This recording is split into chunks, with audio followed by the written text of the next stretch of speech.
Hello and welcome back to the Good 5-Cent Cigar Newscast. My name's Alexa Potamianos. Thank you so much for joining us. Coming up, a look into how the Student Event Advising Office supports student organizations on campus.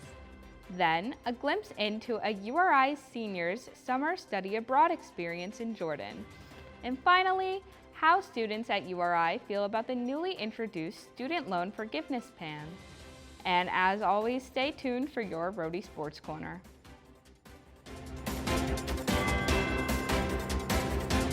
In addition to planning their own events for students to enjoy, the Student Event Advising Office, or C-Office, helps student organizations achieve success.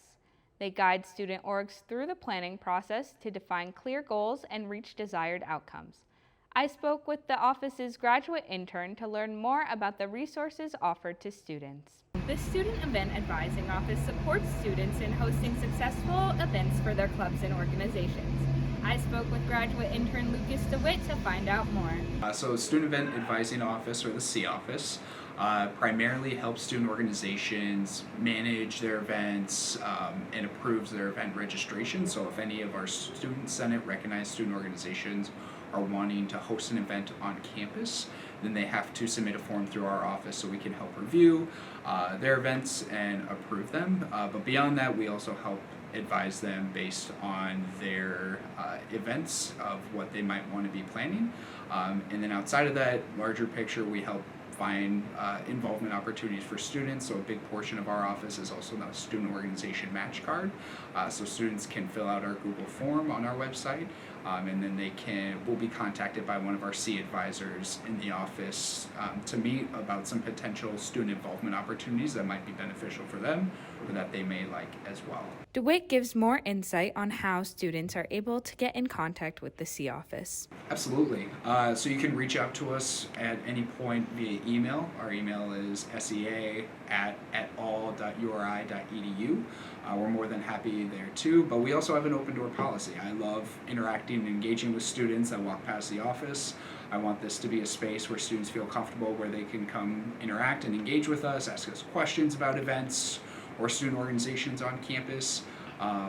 I love involvement, so this job is perfect. So I want to help students find ways to get involved on campus, and that's going to come across in a variety of different things. I have a lot of classmates, friends that work in other offices across campus, whether that be career advising, academic advising, so jobs on campus. So whatever involvement looks like to you might be different than someone else. So finding ways that we can get you involved on campus, whether it's a campus job, happy to do so. But I love the student aspect of my job. So anytime that I get to interact and engage and meet new students, learn about what they're passionate about, that's something that I really appreciate. Alexa Potamianos reporting 5-Cent Cigar News. Every summer, URI students participate in unique professional and educational opportunities, one of which is studying abroad. This past July, senior Julia Al-Amir studied abroad in Jordan to enhance her academics and gain new experiences. Aidan Markward has the story. Over the summer, Middle Eastern Student Association President and Orientation Leader Julia Al-Amir decided to spend part of her summer abroad, sponsored by the Talent Development Program and the MERS Foreign Language Fellowship. Yeah, I studied abroad for 5 weeks in Amman, Jordan, it's in the Middle East. And I took 2 classes there. I took formal Arabic, just to kind of get better at my reading and writing over there. And I also took a cooking class, and that was fun because I don't know how to cook that much. So my mom was proud of me when I took that class because I got to learn a bunch of different Arab dishes.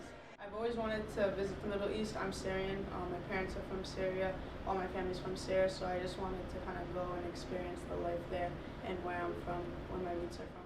My favorite part, honestly, I think just experiencing a whole different side of the world. Like when you think about it, it's like, it sounds easy when you say it, but when you think about, wow, there's a lot of people who are living like in a completely different time zone, a completely different way, speaking a whole different language, culture is completely opposite, like, and it's all happening at the same time as we're doing it here, right? So it's very cool to think about. I would definitely do it again. I would just say, like, appreciate what you have, because life away from home is very different in a way. So it definitely opened up my eyes, and it was really nice to see like a part of where my family was from in the world. On August 24th, President Biden announced a new 3-part student loan forgiveness plan to offset the lifelong burden that student loans have on low and middle income borrowers. Kat Sheridan talked to students in the URI community to find out how they feel about the plan. Recently, President Biden announced a new student loan forgiveness plan. Kat Sheridan went out to the quad to learn more about how this plan affects URI students. My name is Kevin Henkel. My pronouns are he, him. I'm Allison. I use she, her pronouns. Awesome. Megan, also she, her. Devin Anderson. My name and pronouns, I'm CJ Hamilton. I go by he, him pronouns. Awesome. I am James Baba. I go by he. It seems pretty cool. I haven't heard many people dissing it. Besides those that have already paid off their loans, and they're kind of like, if you can't get out of that, why should I? Well, I think school shouldn't be as expensive as it is in general, so I think anything that people can get to pay off any of the debt that they get throughout these 4 years of college, like, I think it's beneficial, in my opinion. And as for me, I know about it. As soon as I heard the news and everything, I was ecstatic. I took like $5,000 out in loans like last year. They're gone. Pretty much. Like I was looking at I looked and I saw that I qualified for it. So me, I'm happy about it. 2 thumbs up for me because saved me a lot of money. I support a loan forgiveness plan, but I think personally I've gone through and I did the 2 years at community college and then transferred here. So theoretically I'm doing like the cheapest way, and that's still going to be like a minor fraction of my debt. And I think ultimately if we want to see like financial recovery or success in our generation, we need to see more loan forgiveness and at least a forgiveness on interest so that we're not accruing more debt. Oh, I think it's great. I think we probably need more eventually, but it's good for a start. Yeah, absolutely. I think it would be nice to get more forgiven in the future, but I think this is a really good start for the student loan crisis. Here is your week at URI. Today, Thursday, September 22nd at 3 p.m., President Markward Lounge is being inaugurated in Edwards Auditorium. Students are invited to attend. The Graduate School of Oceanography is holding Science Saturday at the Bay Campus this Saturday starting at 10 a.m. September 25th through 27th is Rosh Hashanah. This year, students can celebrate the new year with the Hillel Center on Monday morning at 9:30 for a morning service or at 12:30 for lunch. And now over to Zach Austin with your Rhody Sports Corner. Thanks, Alexa. Hello and welcome back to another edition of your Rhody Sports Corner. Rhody football welcomed 9th-ranked Delaware to town for their home opener this past Saturday. With both teams ranking in the top 25 of the FCS, all eyes were on Kingston as the Rams look to remain undefeated on the season. With more from Meade Stadium, here's Cam Iasimone. An early 2-0 streak for the Rams has ended this weekend in a struggling home opener, going down 42-21 to nationally ranked Delaware. Delaware quarterback Nolan Henderson tearing apart the Rhody defense, having a career night throwing for 379 total yards with 4 touchdowns. The visiting Blue Hens scored the first 28 points of the game, leaving Rhody scoreless until about the 1-minute marker before the half.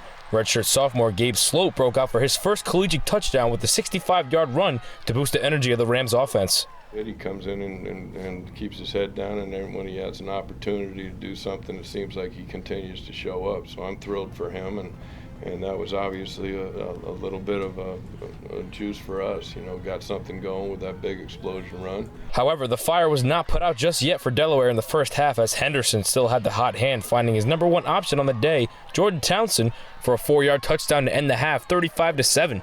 Townsend added 2 touchdowns with 109 yards, and he wasn't the only receiver Henderson was involving in the offense. Everybody in our locker room knows that he's one of the best quarterbacks in the country and usually the best quarterback on the field. And if we play around him very well and we make plays like we did today out wide and we block very well up front and we continue to get better and better and better and understanding the nuances of what we're trying to do offensively and continue to be multiple and variable, then this guy's going to be able to take it away. We had 11 different receivers catch a football today. That's tremendous. The Rams would hold Delaware scoreless in the opening third quarter, while quarterback Kasim Hill would find Katiro Summers for a 19-yard touchdown, making that Summers' second TD of the day. However, their efforts weren't enough to even out the score, as Delaware running back Karan Cumby flew by the Rhody defense early in the fourth quarter to put the icing on the cake in a dominant win for the Blue Hens. you know, like I said, I mean, there were cracks. There were things that you'll go back and say, man, if this had happened. But that was too much of a margin to play that game too much. You know, hey, if this happened, we could have won that one. You know, we didn't play well enough to win today. You know, we got a lot of work on us just to make sure that we can get our mistakes identified and corrected. A tough matchup for the Rams next week as they head on the road to face Pittsburgh in their second non-conference matchup of the season, looking to go back to their winning ways. From Meade Stadium, I'm Cam Iasimone, reporting for Cigar Sports. And let's take a look at the rest of your scores around Kingston. Men's soccer remains undefeated after a few close matches. Women's soccer came to a draw with VCU on Sunday. Volleyball finished the weekend 1-2 at the NIU Invitational. And congrats to Megan Schonecker, who was promoted Wednesday to the associate head coach of the women's basketball team. That's it for this week's Rhody Sports Corner. Back to you. That's all we have for you this week at the 5 Cent Cigar Newscast. As always, make sure to check us out at rhodycigar.com and follow us on Twitter at rhodycigar. From Kingston, Rhode Island, I'm Alexa Potamianos. Have a great week, Rhody.